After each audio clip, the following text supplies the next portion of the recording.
Humanity severed all diplomacy, and the galaxy knows what follows.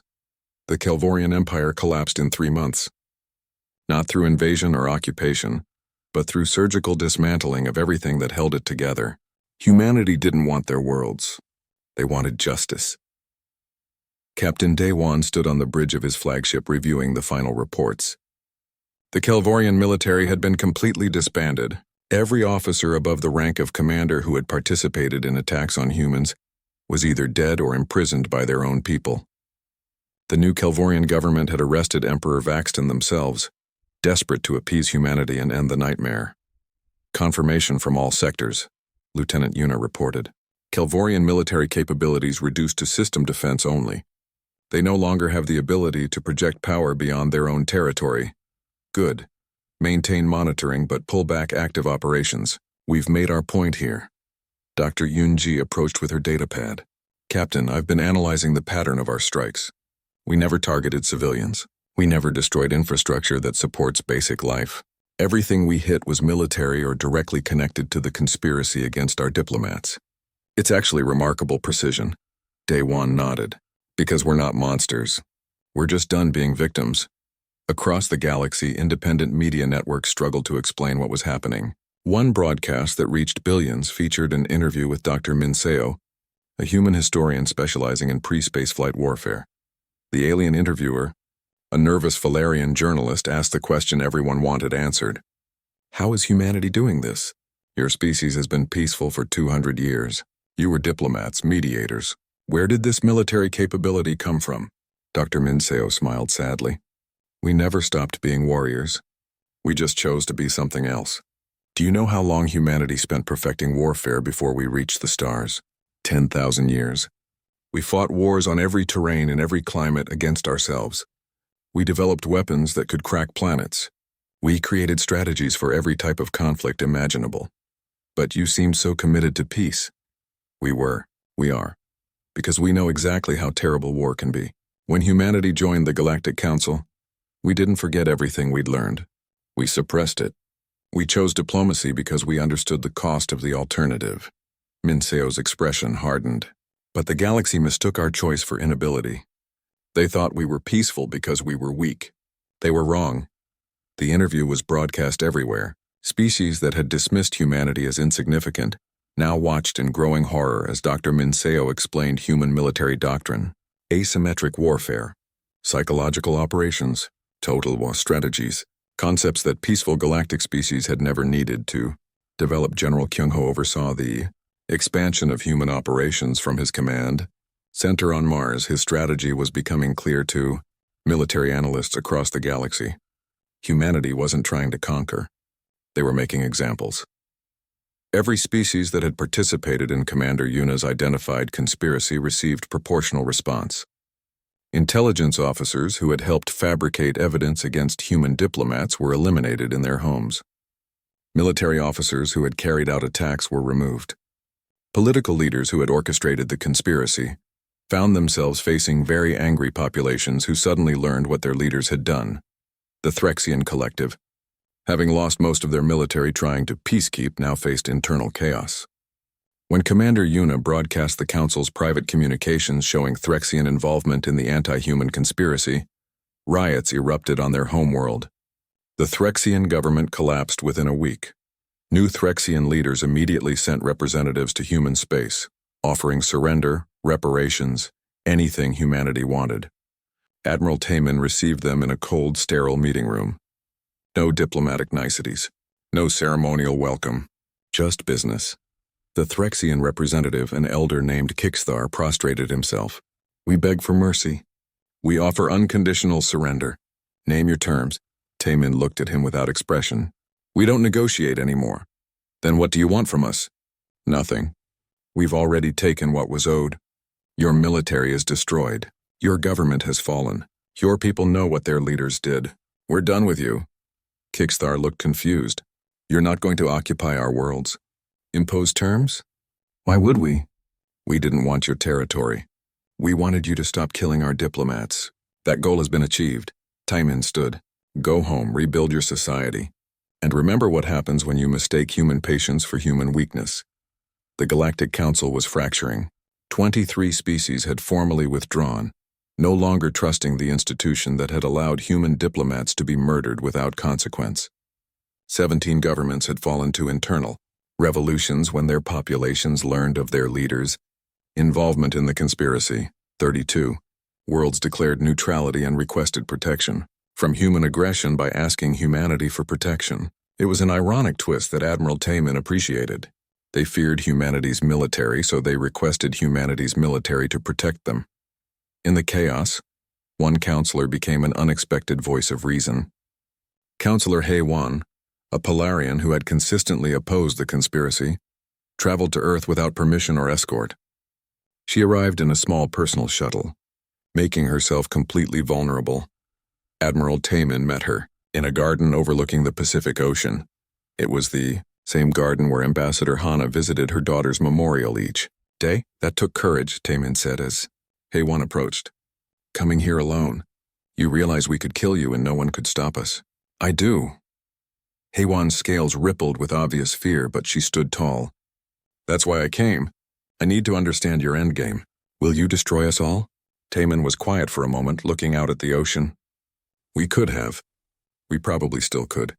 But we won't. Despite everything, we're not monsters. We're just done being victims. Then what do you want? We want the galaxy to remember this.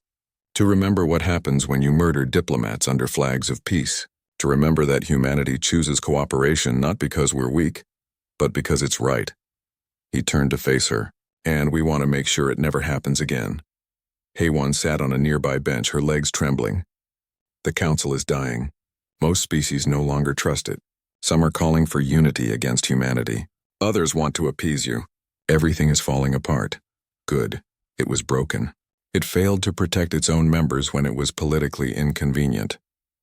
It deserved to fall apart. What comes next? That's up to you. We're not building a galactic government. We're not interested in ruling others. But we will maintain the military strength to ensure our security. We will never again depend on others to protect us. As they talked, a new crisis emerged. The remaining conspirator species, desperate and cornered, made one final attempt to turn the tide. They united their fleets, over 2,000 vessels representing the combined military might of 6 different species. Their target was Earth itself. The logic was simple and flawed. If they could destroy humanity's homeworld, the human military would collapse. Their colonies would fracture. The threat would be eliminated. It was the greatest military mistake in galactic history. Commander Yuna detected the fleet while it was still 3 days from Sol system. Admiral, massive combined fleet inbound. Projected strength over 2,000 vessels. They're heading directly for Earth. Taman smiled without humor. They're coming to our home. How convenient. Notify all defense forces. Let them come. Captain Jiwoo commanded humanity's new Dreadnought-class vessels. The Retribution was one of 12 such ships, each one more powerful than anything the galaxy had ever seen. These weren't the patrol ships or diplomatic vessels that humanity had operated before. These were weapons designed for total war. Sir, should we intercept the enemy fleet before they reach Sol? Her tactical officer asked. No, let them come. Let them see Earth's defenses. Let them understand what they're actually challenging. Jiwoo pulled up the defense grid. Besides, we want to make sure every sensor in the galaxy records what happens next. The combined fleet entered Sol system confident in their numerical superiority. 2,000 ships against whatever defenses Earth maintained. They had done the calculations. They believed they could win. The Battle of Sol began at 1400 hours Earth Standard Time. It lasted 9 hours. When it ended, only 60 vessels escaped to tell what had happened. Private Jae Sung, now a corporal, served aboard a defense platform. He watched the battle unfold on tactical displays, unable to believe what he was seeing. The enemy fleet was being systematically destroyed. Human ships moved with perfect coordination. Weapons that shouldn't exist tore through enemy formations. Defense platforms that had seemed decorative proved to be devastating weapons systems. Captain Day 1, promoted to fleet commander after his successes against the Kelvorians, led the Central Defense Group. His tactics were studied and precise.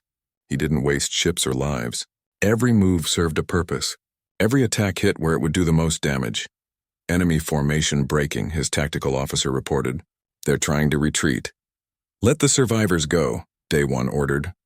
We need witnesses. Dr. Yunji made a discovery during the battle that changed everything. Soon the galaxy would learn what humanity had been trying to prevent all along. They would learn why humans had chosen to be diplo-humanity severed all diplomacy. And the galaxy knows what follows. 6 months had passed since humanity withdrew from galactic affairs. The Kelvorian Empire had grown comfortable in their expansion, having absorbed 3 human colonies without resistance. The Galactic Council had formally recognized these territorial claims last week. Everything seemed to be proceeding according to plan. Emperor Vaxton reviewed fleet deployments from his throne room on the capital world. His military advisor pointed to areas marked for future acquisition. The human colonies are poorly defended, my lord. We can take 5 more within the next month. They send no protests, make no threats. I believe they have simply accepted their losses. Excellent. Proceed with the expansion. The humans are clearly a spent force without their diplomatic cover. That night, everything changed.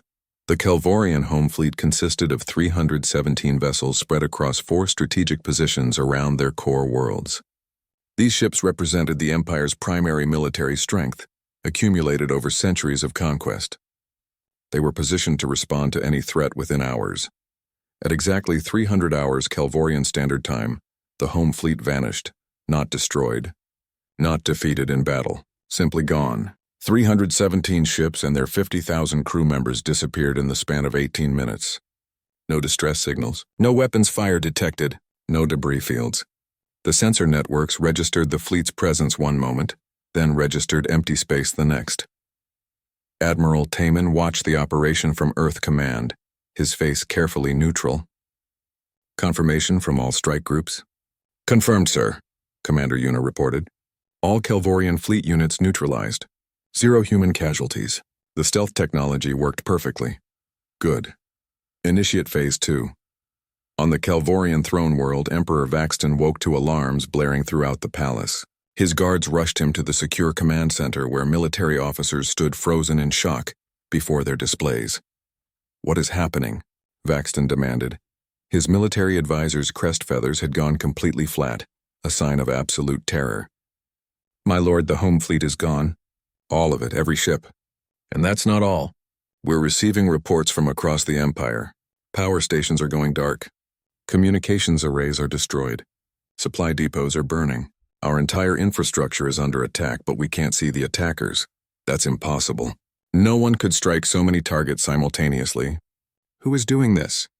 The advisor didn't need to answer. They both knew. There was only one species they had recently provoked. One species with the technical capability and the motivation for this level of coordinated strike. Colonel Boram led the Void Wolves through the labor camp on New Busan, under cover of darkness. The Kelvorian guards never saw them coming. One moment the camp was secure and quiet. The next, every guard tower was disabled and the administrative center was on fire. Engineer Hyun-woo was woken by a human hand shaking his shoulder.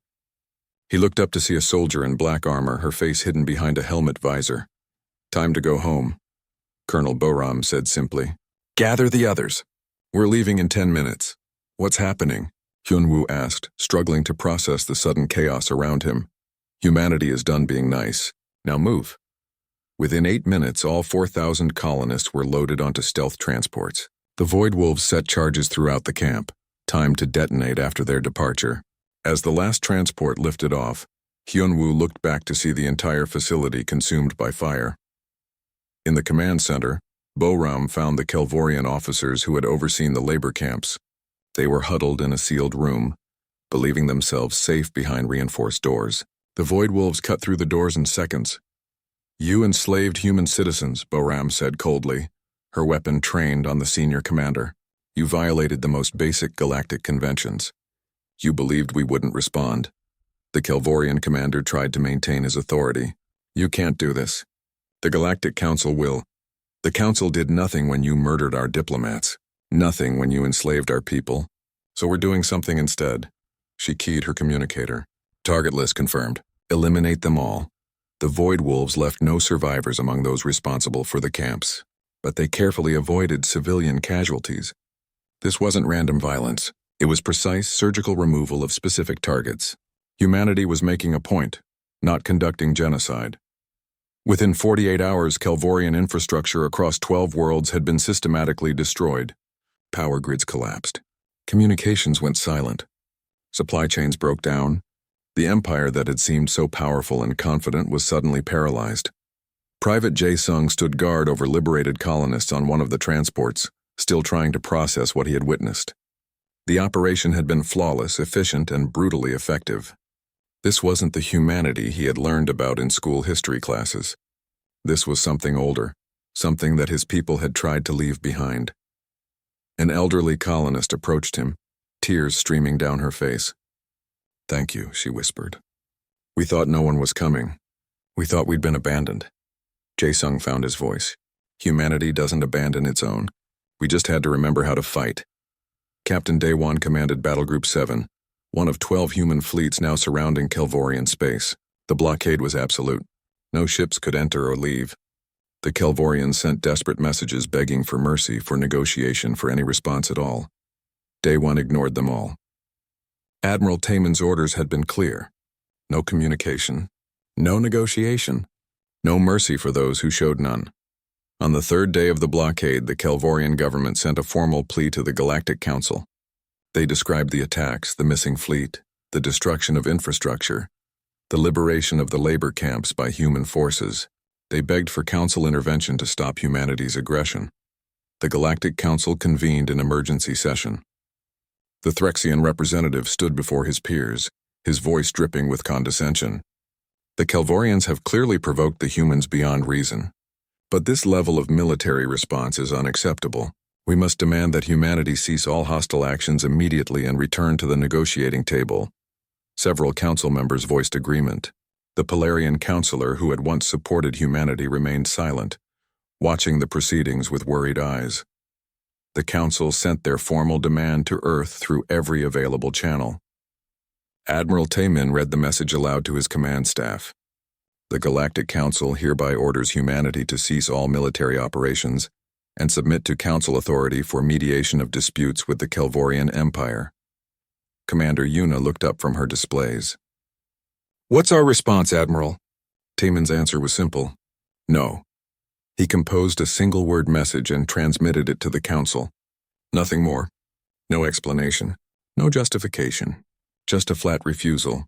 The council erupted in outrage at this unprecedented defiance. The Threxian representative called for sanctions, for isolation, for any measure that might force human compliance. They cannot simply ignore council authority. Who do they think they are? That was when the Threxian government made its fatal mistake. They announced they were sending their fleet to peacekeep in Kelvorian space, to force humanity to stand down through show of military strength, to remind these upstart humans of their place in the galactic order. The Threxian fleet consisted of 240 vessels, modern and well-armed. They had won 3 territorial wars in the last century. They considered themselves a premier military power. They jumped into Kelvorian space confident in their superiority. Captain Daewon's Battle Group 7 detected the Threxian fleet the moment they arrived. He didn't hesitate. "All ships execute attack pattern Delta. Weapons free." The battle lasted 17 minutes. Human warships moved with precision that the Threxians couldn't match. Weapon systems that shouldn't have existed tore through Threxian shields like paper. Tactics that combined warfare lessons from 10,000 years of human history against species that had known peace for centuries. Private Jae-sung watched from his station aboard the destroyer Swift Justice. He saw Threxian ships explode, saw their formation collapse, saw their fleet scattered and burning. It wasn't a battle. It was an execution. When it was over, only 12 Threxian vessels remained intact. Captain Daewon allowed them to retreat. They limped back to Threxian space carrying a message that no words could convey. They had picked a fight with humanity.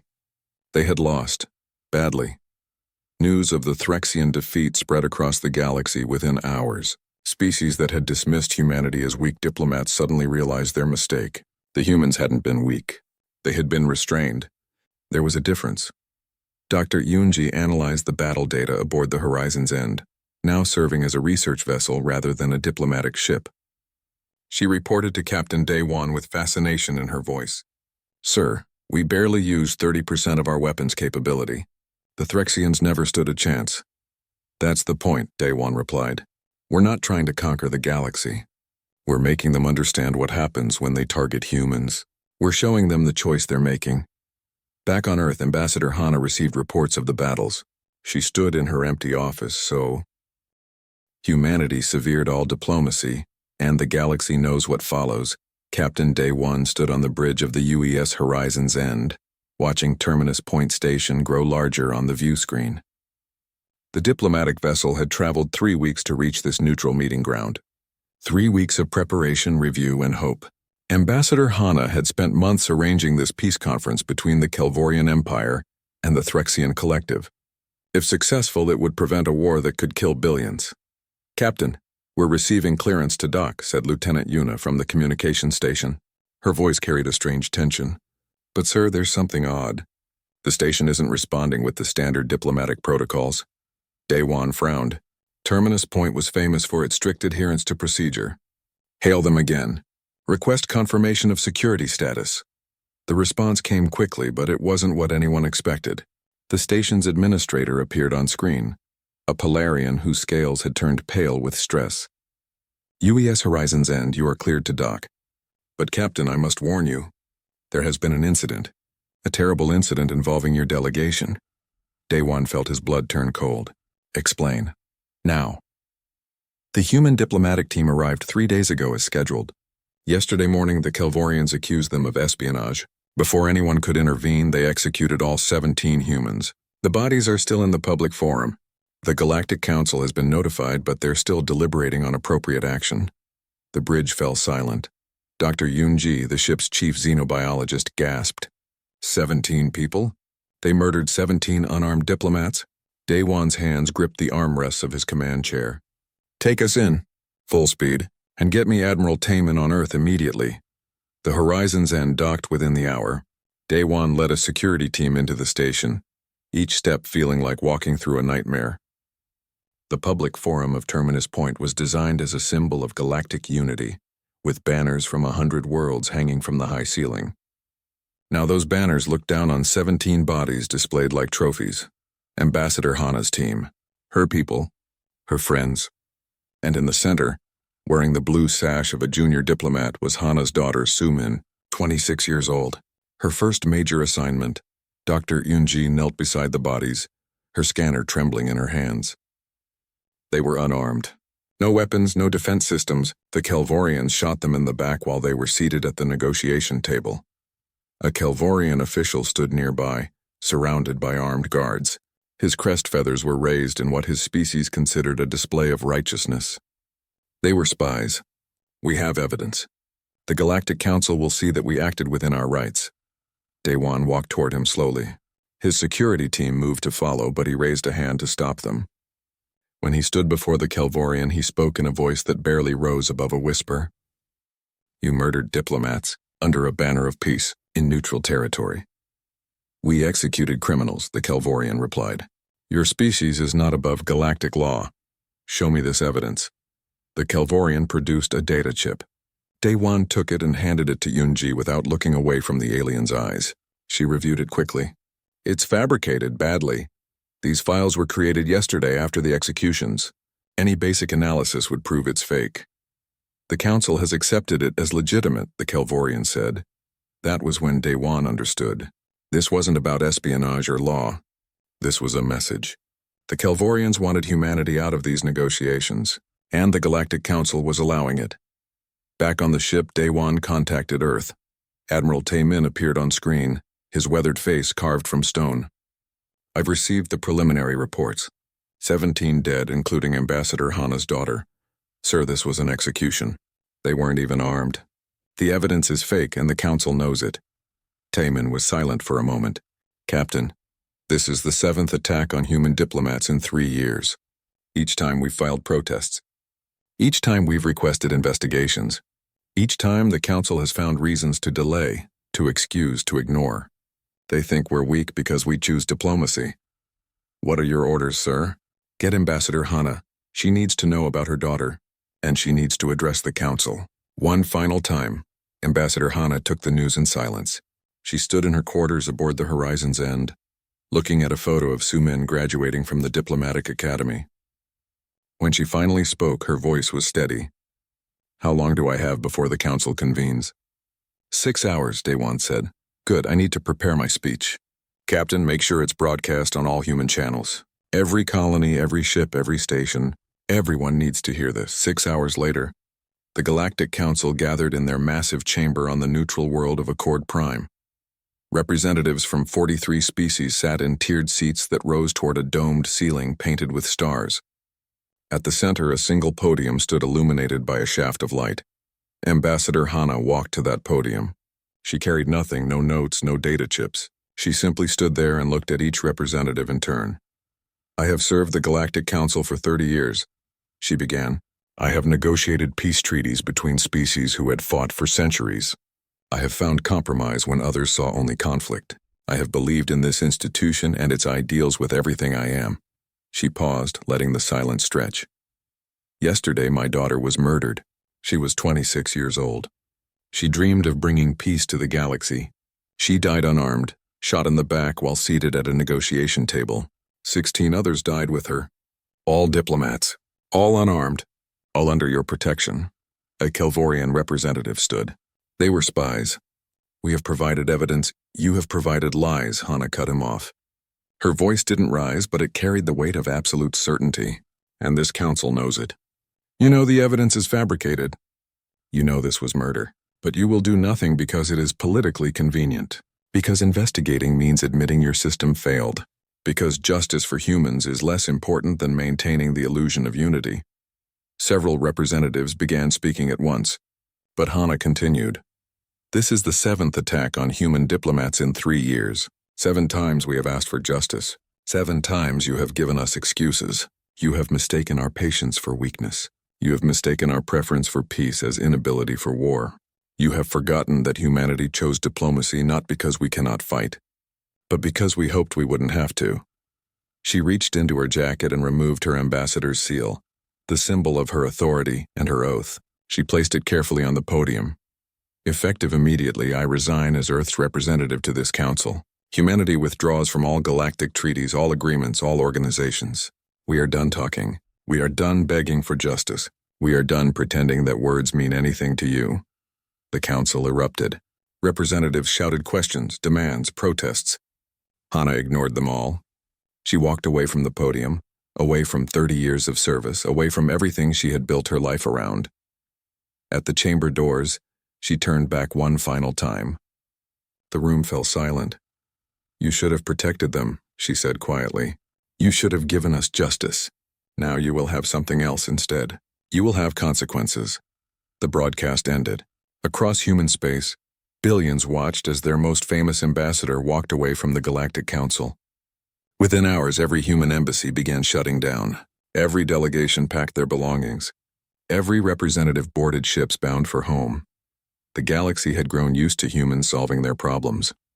Used to human patience and human compromise and human willingness to find peaceful solutions. They didn't understand that patience has limits. That peace is a choice. That diplomacy only works when both sides want it. Captain Daewon stood on the bridge of the horizon's end, watching the last human ships leave Accord Prime. Admiral Taemin's final message played in his mind. "Bring everyone home, Captain. All of them. It's time we reminded the galaxy what humans are when we stop being diplomats." The severing was complete. Humanity had withdrawn from galactic affairs. The aliens would soon learn what that really meant.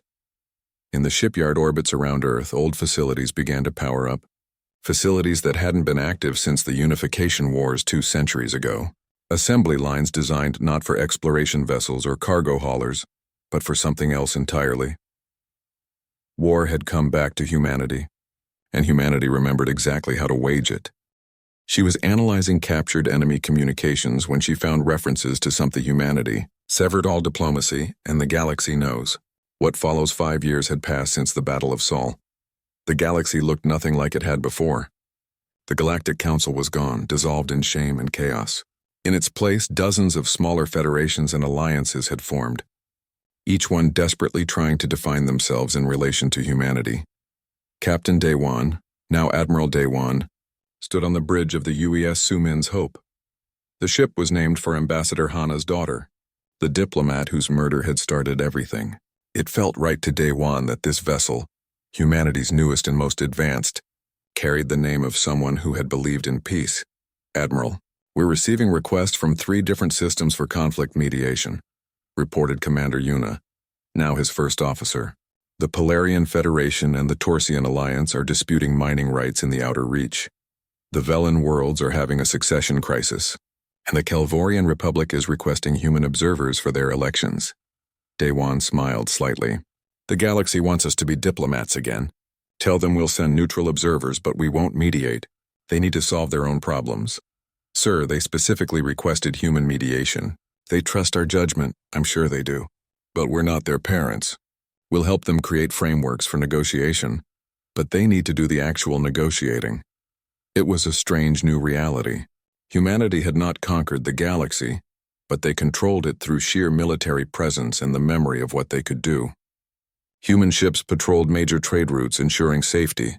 Human stations served as neutral ground for negotiations. Human military strength guaranteed that no species could threaten another with impunity, but humans no longer negotiated for others. They had learned that lesson. Ambassador Dong-hyun represented humanity's new diplomatic philosophy. He wasn't like the diplomats before the severing.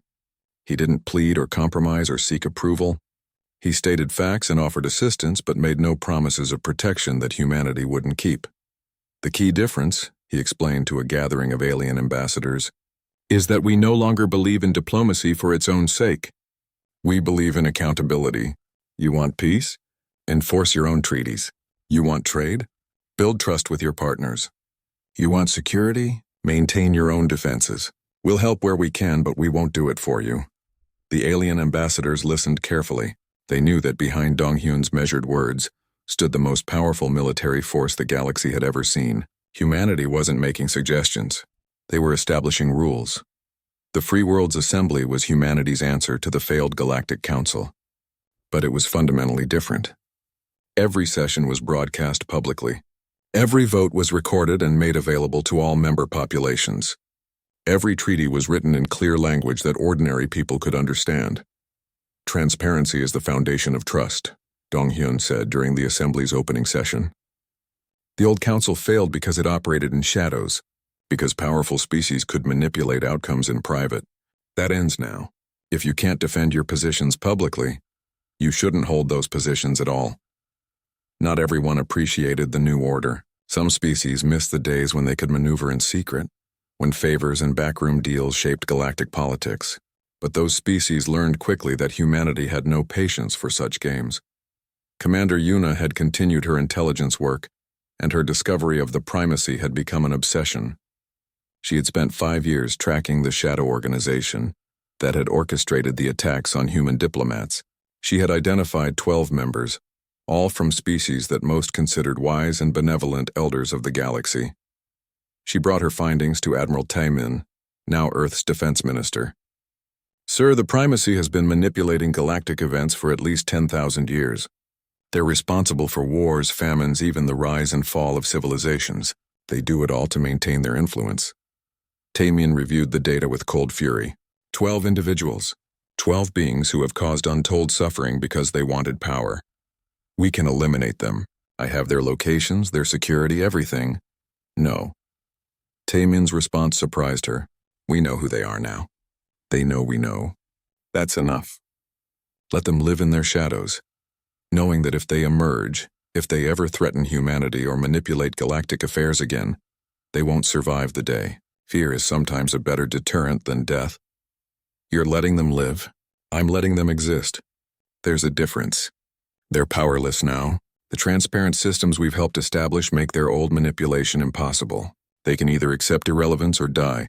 Either way, they're no longer a threat. Colonel Boram, now General Boram, oversaw the training of humanity's military, but the training had changed. Every soldier learned not just how to fight, but when not to fight. They studied xenobiology and alien cultures.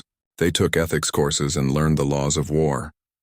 We're not building an army of conquerors, she told her newest recruits. We're building guardians. You need to know how to destroy an enemy fleet, yes, but you also need to know when to hold fire. You need to understand that every species we encounter has value, has dignity, has rights. We use force only when necessary and only with precision. Private Jae Sung, now Sergeant Jae Sung, had become one of these instructors. He taught young recruits about his experiences during the liberation of New Busan and the Battle of Seoul. But he always emphasized the same lessons.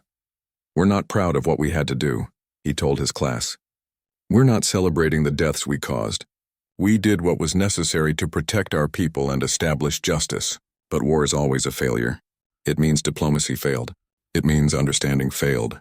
We fight so well not because we want to, but because we need to ensure that when we do fight, it's decisive enough that we won't need to fight again."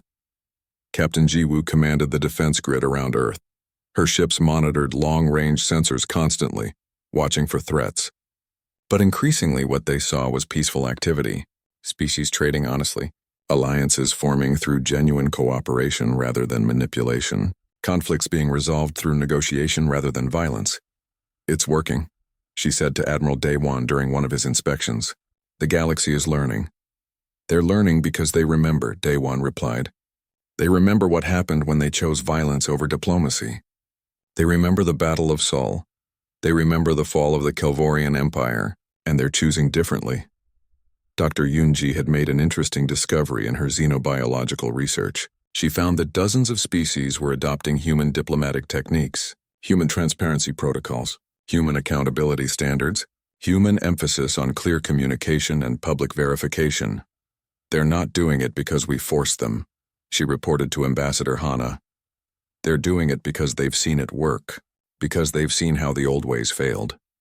Ambassador Hana, no longer officially an ambassador but still consulted on major policy decisions, found this satisfying in a bittersweet way. "So we taught them through violence what we couldn't teach through example. Perhaps they needed both." The example and the consequence. The carrot and the stick. Hana stood in the memorial garden as she did every week, looking at her daughter's marker. So many names now, so many lives lost before the galaxy learned its lesson. Young Seung-ho, her granddaughter, joined her. At 8 years old, she was too young to remember the time before the severing. She had grown up in a galaxy where humanity was the dominant power, where other species asked permission rather than giving orders.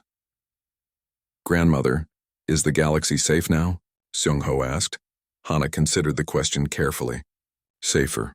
We made them understand that peace isn't weakness, that diplomacy is a choice, not a necessity, that when you violate trust, there are consequences.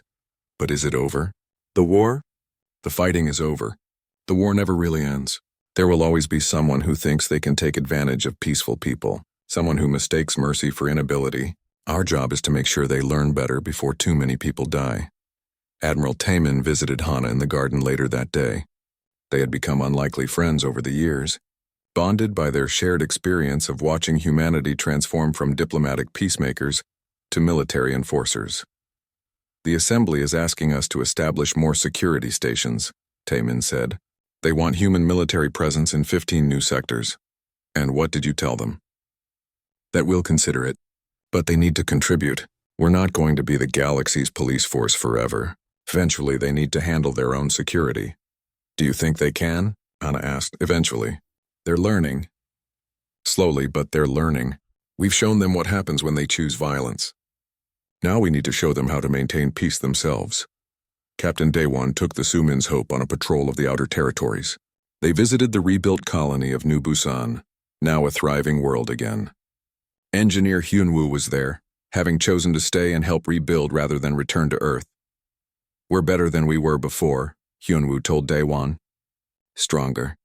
More aware. We don't take peace for granted anymore." "None of us do," Daewon agreed. "That's probably the most important lesson from all of this. Peace requires constant effort. Humanity severed all diplomacy, and the galaxy knows what follows. 3 weeks had passed since Ambassador Hana's speech. The galaxy kept spinning. Trade continued, ships moved between stars as they always had. But something fundamental had changed, even if most species didn't realize it yet. Commander Yuna sat in a darkened room deep within Earth's intelligence headquarters. Screens covered every wall, displaying data streams from across known space. She had spent the last 18 months tracking patterns, following threads that others dismissed as coincidence. Now those patterns formed a picture that made her sick. "Admiral Taemin, you need to see this," she said into her communicator. The admiral arrived within minutes, his uniform still crisp despite the late hour. He studied the screens in silence, his expression darkening with each passing moment. 6 species, Yuna explained, highlighting connections on the main display. 3 of them council members. They've been coordinating attacks on our diplomats for almost 4 years. It started small, minor incidents that looked like accidents. Then it escalated. The Terminus Point massacre was supposed to be the final push to force us completely out of the Outer Reaches sector. Why? Taemin asked. Because we're too good at what we do. Human diplomats kept preventing wars, which meant these species couldn't expand through conquest. They couldn't manipulate conflicts to their advantage. Our presence was cutting into their power and their profits. She pulled up financial records. Look at this. The Kelvorian Empire gained access to mineral rights on 12 worlds where we'd prevented military action. Each time they orchestrated an incident that removed our diplomatic teams from the region. Taemin leaned forward, his jaw tight. They killed Hana's daughter for mining rights? They killed 17 diplomats for political positioning. The mining rights were just part of it. Yuna switched to another display showing council voting records. Every time we requested investigations, these 6 species voted to delay or dismiss. They thought we'd keep accepting it because we're civilized, because we prefer peace. They were wrong, Taemin said softly. He studied the data for another long moment. Good work, Commander. Keep monitoring. I need to know their every move. On the other side of the galaxy, the Kelvorian Empire celebrated. They had successfully annexed the human colony of New Busan 3 days ago. 4,000 human colonists were now Kelvorian property, forced into labor camps. The Empire's expansion continued as planned. Emperor Vaxton sat in his throne room, his crest feathers brilliant with satisfaction. His advisors surrounded him, all sharing in the victory. The humans have done nothing, his military commander reported. Their ships retreated without firing a shot. They sent no protests, no demands, nothing. Of course they did nothing, Vaxton replied. They are a species of talkers. Without their precious council to hide behind, they are helpless. We will take 3 more of their colonies next month.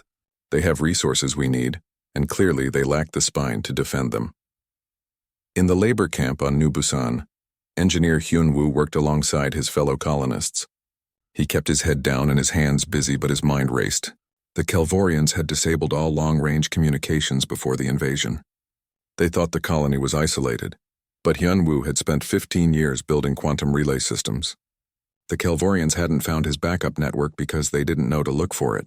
During a brief moment when the guards changed shifts, he activated a hidden terminal and sent a single compressed data burst toward Earth. The message was simple. Colony captured. 4,000 humans enslaved. Kelvorians planning more attacks.